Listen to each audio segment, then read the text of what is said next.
What happens when you're 19 years old, barely 5 feet 6 inches tall and weighing maybe 130 pounds soaking wet, and they hand you a 20-pound Browning automatic rifle and tell you you're now your squad's primary firepower?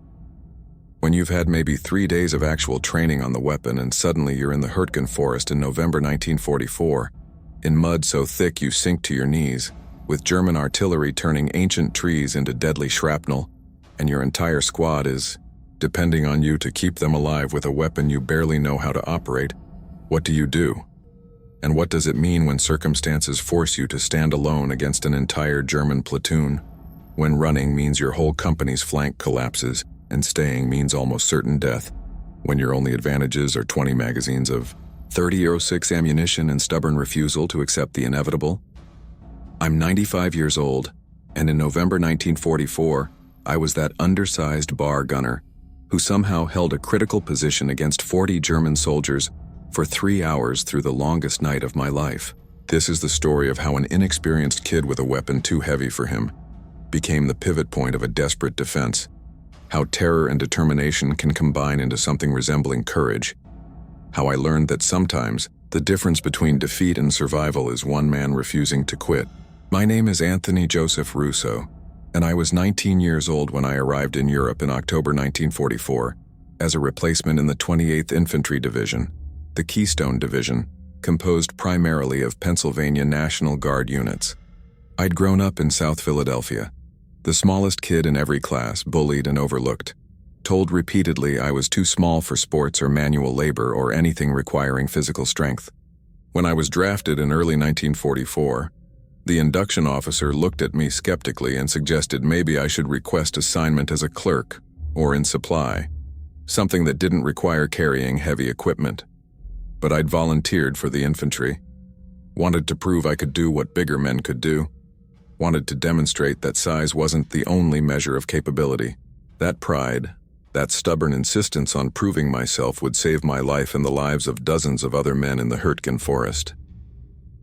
After basic training at Camp Croft, South Carolina, I was assigned to the 28th Infantry Division as a replacement rifleman, given an M1 Garand and the standard infantry load, and shipped to Europe expecting to carry a rifle through combat. But when I arrived at my unit, Company G, 110th Infantry Regiment, in late October, they had a different assignment for me. The company's bar gunner had been killed 2 days earlier, and they needed someone to take over the weapon. The bar, the Browning automatic rifle, was the squad's primary automatic weapon, capable of firing full automatic at 550 rounds per minute or semi-automatic for precision fire. Fed from 20-round magazines weighing about 20 pounds fully loaded, it required a strong man to carry and operate effectively, and I was about the least physically suited soldier in the company for the role.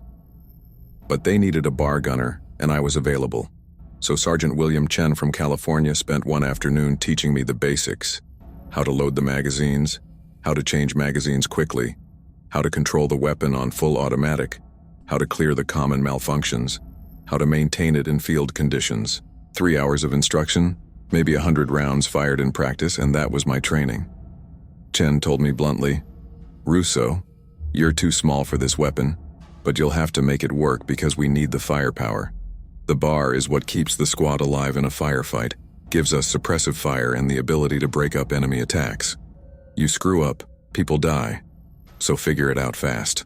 I joined the company just as they were preparing to enter the Hurtgen Forest, a densely wooded area along the German-Belgian border that would become one of the most brutal and costly battles American forces fought in Europe. The Hurtgen was hell.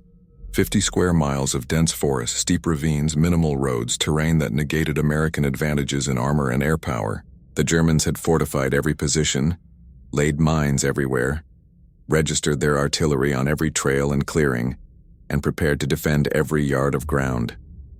The fighting would be at close range, in weather that ranged from cold rain to freezing snow, in conditions that turned every simple task into an ordeal. We entered the Hurtgen Forest on November 2, 1944, part of a general offensive to push through the forest and reach the Roer River. The advance was slow, measured in yards per day rather than miles, cost casualties that the division couldn't sustain, and created conditions where experience mattered more than equipment or numbers. I had no experience, was carrying a weapon I barely knew how to use, was expected to provide firepower that could mean the difference between success and failure for my squad's operations. The weight of the bar and the ammunition was crushing. I was carrying about 40 pounds of weapon and ammo plus my basic combat load, and every step through the mud was exhausting. But I didn't complain, didn't ask for relief, just kept moving because that's what everyone else was doing and I wasn't going to be the weak link. The first time I fired the bar in combat was November 5th, when my squad ran into a German position defending a trail junction. Sergeant Chen pointed at a machine gun nest about 70 yards away and told me to suppress it while the squad maneuvered. I got the bar into position, flipped the selector to full automatic, and squeezed the trigger. The weapon roared, 20 rounds gone in about 2 seconds, the recoil pushing me back, the muzzle climbing despite my efforts to control it. I'd hit nothing, had just sprayed bullets into the trees above the German position, had wasted an entire magazine and accomplished nothing except announcing our presence. Chen was beside me immediately, not angry, but urgent. Russo, shorter bursts, 3 to 5 rounds, then release and reacquire. Full magazine dumps just waste ammo and give away your position. Try again. I loaded another magazine, this time fired in short bursts like he'd instructed, and actually managed to suppress the German position enough for our squad to maneuver and take it with grenades and rifle fire. That engagement taught me the basics of using the bar effectively, lessons that training should have provided, but that only came from actual combat experience. Over the following 2 weeks, I learned to use the bar competently, learned to control the recoil, learned to manage my ammunition, learned to identify when full automatic was appropriate and when semi-automatic was better. I learned to maintain the weapon in the constant rain and mud, learned to prevent the malfunctions that could get me killed, learned to trust that the bar would function when I needed it. The weapon was still too heavy for my small frame, still exhausting to carry, but I adapted, built strength and endurance, figured out ways to manage the load. And I learned something surprising. Being small had advantages for a bar gunner. I could get into firing positions that bigger men couldn't fit into, could make myself a smaller target, could move through dense forest more easily than soldiers with more bulk. But I still hadn't been truly tested, hadn't faced a situation where everything depended on my performance with the bar. That test came on the night of November 18, 1944, during an action that would define the rest of my life, and that I've replayed in my mind thousands of times over 79 years. My company had spent November 18th advancing maybe 300 yards through the forest, taking casualties from German artillery and small arms fire, exhausting ourselves for minimal gain. By nightfall, we'd established a defensive position on a small ridge, foxholes dug in a rough perimeter, preparing for the German counterattack that everyone knew would come. My squad was positioned on the right flank of the company perimeter, responsible for covering a trail that ran through the forest and that the Germans would likely use if they attacked our position. Sergeant Chen positioned me in a foxhole at the most exposed point of our line, where the trail was most visible, where a bar's firepower would be most effective in stopping an attack. He gave me all the bar magazines in the squad, 14 20-round magazines, 280 rounds total, and told me my job was simple. If Germans came down that trail, I was to open fire and keep firing until they withdrew or until I ran out of ammunition. The rest of the squad would be supporting me with rifle fire, but the bar was our primary weapon, and everything depended on my ability to use it effectively. The German attack came around 2200 hours, materializing out of the darkness with no warning beyond the sound of equipment and boots moving through the forest. I could hear them before I could see them, maybe 30 or 40 men moving in formation down the trail, using standard infantry tactics for a night assault. Chen whispered, "Hold fire until I give the word. Let them get close so we don't miss." I was terrified, hands shaking, trying to control my breathing, the bar feeling impossibly heavy despite being braced on the edge of my foxhole.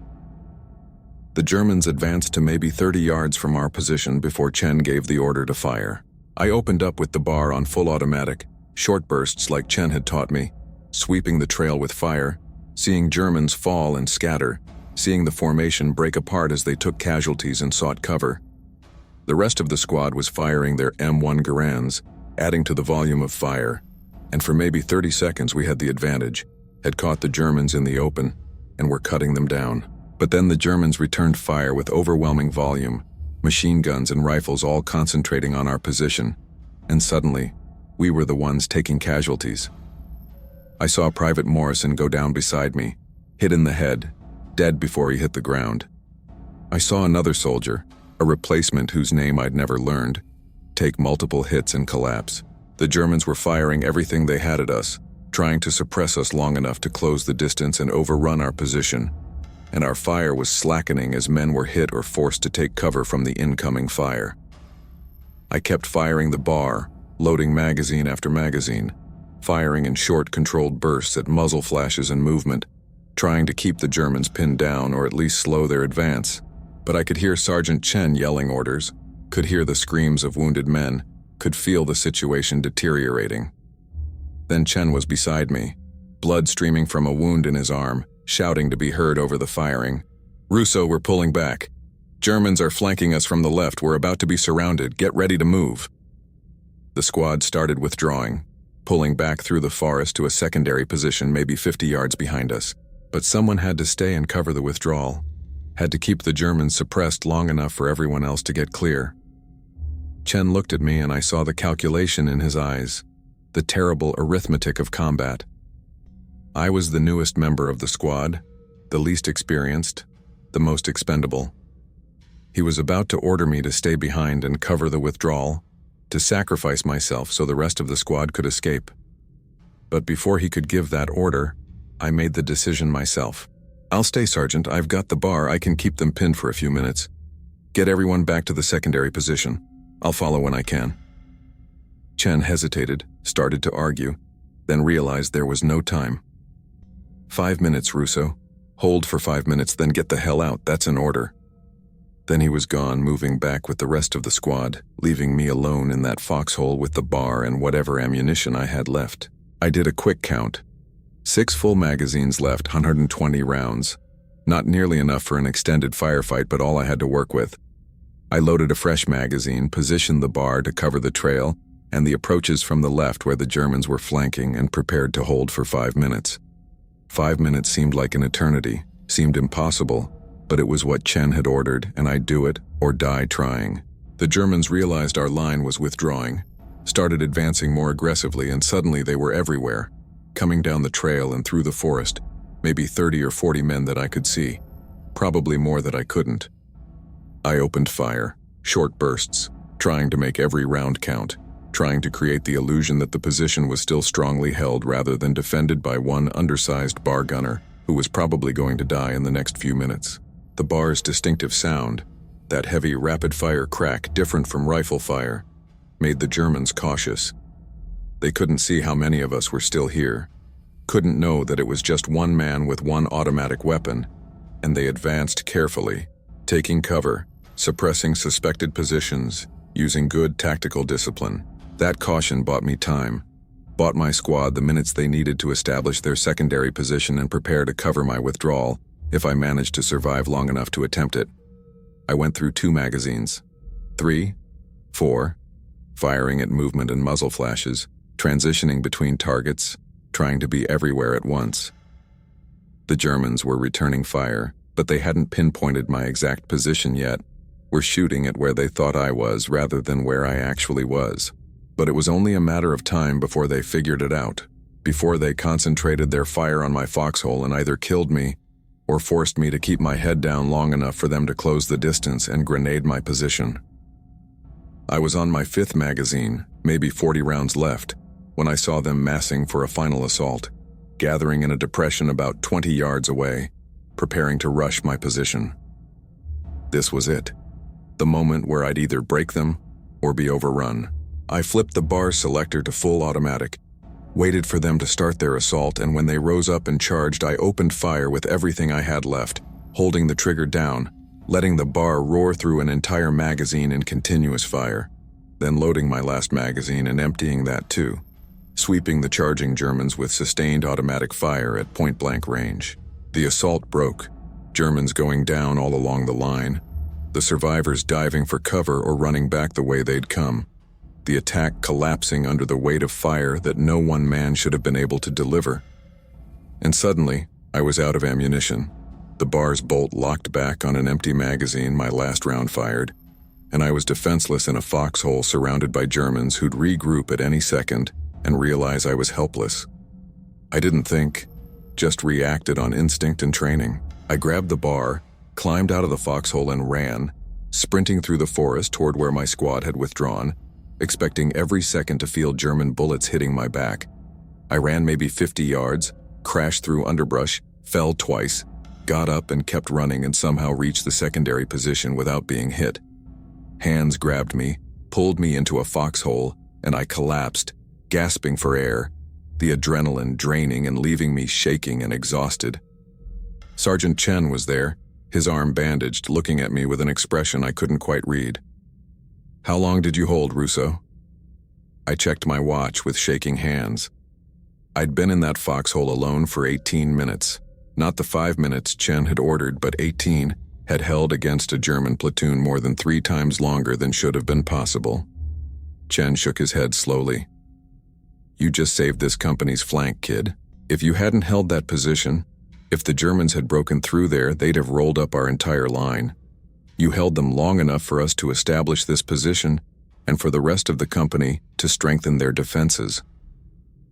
I don't know how you did it with just a bar and a few magazines, but you did it." The German attack petered out over the next hour, probing our new position but not launching another major assault. Dawn came eventually, the longest night of my life finally ending, and in the gray morning light I could see the trail where I'd made my stand. There were 14 German bodies visible, men I'd killed with the bar during that desperate 18-minute defense. 14 confirmed kills, probably more wounded who'd been pulled back, all from one undersized bar gunner who'd had maybe a week of actual combat experience. The cost to my squad had been significant. 3 men killed including Private Morrison, 4 wounded including Sergeant Chen, casualties we couldn't easily replace. But the cost would have been far higher if that position had been overrun, if the Germans had broken through our flank and rolled up the company line. My stand, desperate and improvised and probably tactically unsound, had been the pivot point that held the defensive line together, had bought time that translated into survival for dozens of other men. But I didn't feel heroic, didn't feel proud, just felt exhausted and traumatized and slightly sick. I'd killed 14 men, had watched them fall under fire I'd delivered, had seen the results of what the bar could do to human bodies at close range.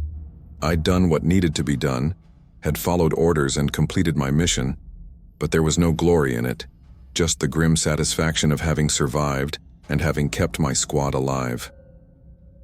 Over the following days, as we continued fighting through the Hurtgen forest, word of my stand spread through the company and the battalion. I became known as the kid who'd held against a German platoon, the undersized bar gunner who'd proven that size didn't matter as much as determination and refusal to quit. Soldiers who'd previously dismissed me as too small for combat sought me out to shake my hand. Officers I'd never met knew my name, and within a week I was recommended for the Silver Star for gallantry in action. But the attention made me uncomfortable. Felt like I was being celebrated for something that was more desperation than heroism, more stubbornness than tactical brilliance. I hadn't held that position because I was brave.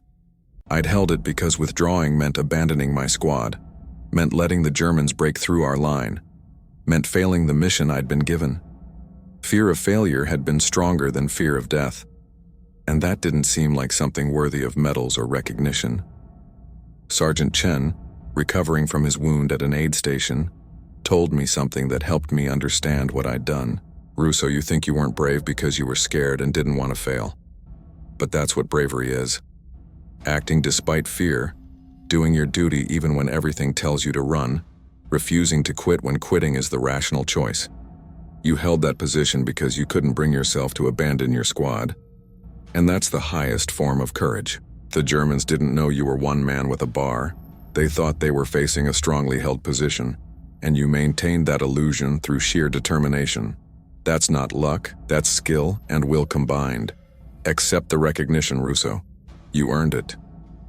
I fought through the rest of the Hurtgen forest battle, the 28th Division taking catastrophic casualties, losing over 6,000 men in 3 weeks of fighting for minimal territorial gain. I survived somehow, continued as the squad's bar gunner, fought through the Battle of the Bulge in December, continued into Germany in early 1945. I became good with the bar, one of the best gunners in the battalion, the weapon feeling natural in my hands after months of constant use. But I never had to make another stand like the one on November 18th. Never again faced a situation where everything depended solely on my performance with one weapon. The war in Europe ended in May 1945, and I came home to Philadelphia in the summer. I'd left as an undersized kid trying to prove himself, came back as a decorated combat veteran with a silver star and a Purple Heart, and the knowledge that I'd done things I'd never imagined being capable of. But I also came back carrying the weight of November 18th, carrying the faces of the 14 German soldiers I'd killed, carrying the memory of Morrison and the others who'd died that night, carrying the knowledge that I'd survived through a combination of skill and luck, and the sacrifice of men who'd covered my eventual withdrawal. I struggled to adjust to civilian life, the intensity of combat replaced by the mundane routine of peacetime, the clear purpose of wartime replaced by uncertainty about what came next. I used the GI Bill to attend college, became an engineer, married and raised 3 children, built a successful career and a normal life. But the bar and that night in the Hurtgen Forest never left me, remained the defining experience of my life, the benchmark against which everything else was measured. I kept in touch with survivors from my squad, the men who'd withdrawn that night while I held the position, who'd prepared to cover my escape if I'd managed to get out alive. We'd meet at reunions, share memories, support each other through the challenges of aging and loss. And every time we gathered, someone would bring up November 18th, would tell the story of how Russo, the undersized bar gunner, had held against a German platoon, would embellish the details until the story became legend. I'd protest that it hadn't been that dramatic, that I'd just done my job, but they wouldn't listen. To them, I was the soldier who'd saved the company's flank, who'd proven that determination mattered more than size or experience, who'd embodied the stubbornness that kept American infantry fighting when tactical wisdom said they should withdraw. Sergeant Chen died in 1998, having become a lifelong friend, having mentored me not just in combat, but in the decades after. At his funeral, I spoke about what he'd taught me, how he'd trusted an inexperienced kid with the squad's most important weapon, how his training had kept me alive during that desperate stand. His family thanked me for honoring him, said he'd talked about me often, had been proud of what I'd accomplished. That meant more to me than any medal or official recognition. I'm 95 years old now, one of the last surviving veterans of the Hurtgen Forest battle, one of the few who can still bear witness to what happened in those terrible woods in November 1944. The Hurtgen Forest today is peaceful, the scars of battle healed over with 79 years of growth, the bunkers and foxholes and trenches reclaimed by nature, but I can still see it as it was, can still remember the mud and the shattered trees and the constant artillery, can still hear the sound of the bar firing in that foxhole while Germans advanced from all directions. The question I've pondered for decades is what that night meant.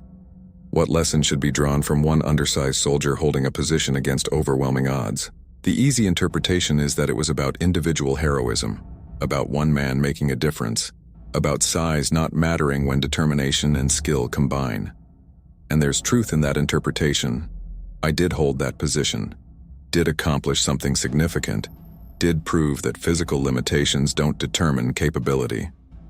But I think the deeper lesson is about accepting responsibility and refusing to accept failure, even when failure seems inevitable. I held that position not because I was specially qualified or uniquely capable, but because I was there, and it needed to be done, and I couldn't bring myself to abandon the mission. That's what the Army needed in the Hurtgen Forest. Soldiers who'd do what needed to be done regardless of odds or personal cost, who'd hold impossible positions because holding was necessary, who'd refuse to quit until the job was complete or they were dead. The bar, that 20-pound weapon that seemed too heavy for my small frame, became an extension of myself during those months of combat. I learned its quirks and capabilities, learned to trust it completely, learned to make it perform beyond its theoretical limitations. That night in the Hurtgen Forest, the bar delivered everything I needed, functioned perfectly despite mud and cold and constant firing, gave me the firepower to hold against 40 German soldiers for 18 minutes. Modern military historians studying the battle have told me that what I did was statistically impossible. That one bar with limited ammunition shouldn't have been able to suppress a platoon-sized element for that long. But it happened. I did it, and the bar made it possible.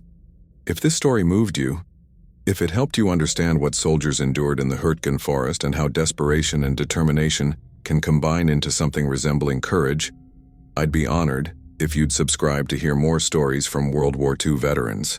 Share your thoughts in the comments below. Remember the 28th Infantry Division and the other units that fought in the Hurtgen forest. Remember the thousands who died in those woods. Remember that sometimes one soldier with one weapon can make the difference between defeat and survival. Thank you for listening to this old bar gunner's memories of the night he discovered what he was capable of when everything depended on refusing to quit.